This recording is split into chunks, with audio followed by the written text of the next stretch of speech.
Hello and welcome. Today we are at the worldwide debut of the Chevrolet Seeker. This compact crossover is set to be a global model for the Chevrolet brand and has already been spotted testing in the United States. Today we're going to be giving you a look at all the highlights inside and out on this static display vehicle. Let's get started.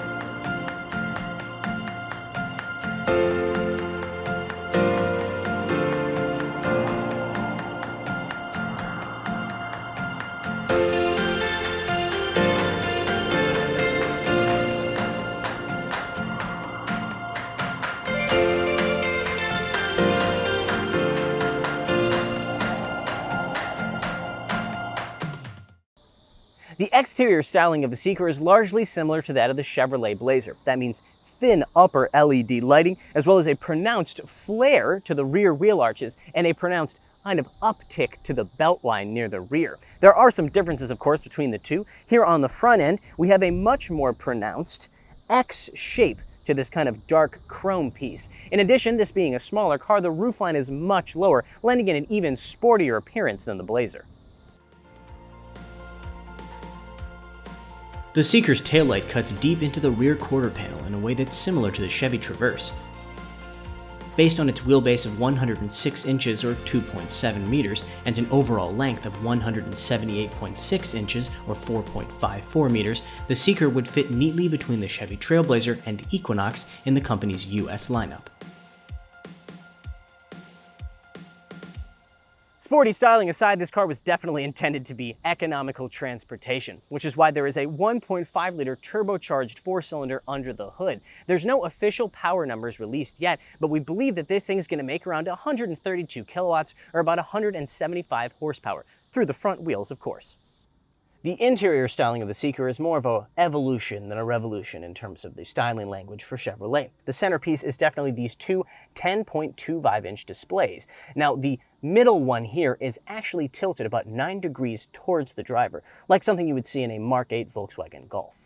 While an increasing number of General Motors vehicles are using the company's electronic precision shift system, the CVT transmission in this Seeker is operated by a traditional shift lever. That lever is topped by a handsome RS logo to go with the many other RS logos that you'll find on the inside and outside of this car. Buyers who opt for a higher trim level of Seeker like this one can enjoy features that include heated and cooled front seats, wireless charging bed here between the seats, as well as Chevrolet's all-new Tune Dynamic surround sound audio system. One final note on design, these air outlets, well, Chevy says that they're modeled after the barrel of a gun, which is extremely American.